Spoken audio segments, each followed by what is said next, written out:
বেআইনি দখল রুখতে মুখ্যমন্ত্রী মমতা বন্দ্যোপাধ্যায় কড়া নির্দেশ দিয়েছিলেন এবং সেই মতোই কাজ হচ্ছে। বেআইনি দখল রুখতে এবার প্রশাসনের অভিযান কালচিনি ব্লকে। আজ ফের উচ্ছেদ অভিযান হলো, খাস জমিতে ভাঙা হলো টাওয়ার। রাজকুমার আমাদের প্রতিনিধির সঙ্গে কথা বলবো। রাজকুমার, কোথায় কোথায় হলো এই উচ্ছেদ অভিযান?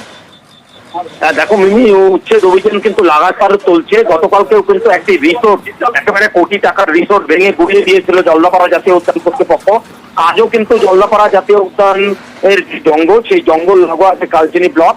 সেই কালচিনি ব্লক এলাকায় কিন্তু এই অভিযান চলছে এবং ওখানে একটি বেআইনি যে টাওয়ার একজন তৈরি করেছিল, সেই টাওয়ার কিন্তু ভূমি দপ্তর এবং বন দপ্তর যৌথভাবে অভিযান চালিয়ে একেবারে গুড়িয়ে দিয়েছে। এবং এই ধরনের জঙ্গল লাগোয়া এলাকা বা জঙ্গলের যে এলাকা, সেই এলাকাতে আরো এইরকম বেআইনি নির্মাণ আছে কিনা তা খতিয়ে দেখা হচ্ছে এবং ব্যবস্থা নেওয়া হবে বলে জানিয়েছে কালচিনির যে ব্লক ভূমি দপ্তর। মিমি, ধন্যবাদ রাজকুমার। আমাদের একটা উদ্যোগ ছিল বন দপ্তরের সাথে, আমাদের রাজ্য সরকারের যে ল্যান্ড ডিপার্টমেন্টের সাথে বন দপ্তরের যৌথ উদ্যোগে বন দপ্তরের পোর্শনে যে অংশটা ছিল সেটা ভাঙা হয়ে গেল। এবার আমাদের ভেস্টেড ল্যান্ডেও একটা টাওয়ার আছে, সেটা আমরা ভাঙবো। এরপর যাতে ইলিগাল এনক্রোচ ভেস্টেড ল্যান্ডে না হয় সেটা আমরা সবসময় লক্ষ্য রাখবো।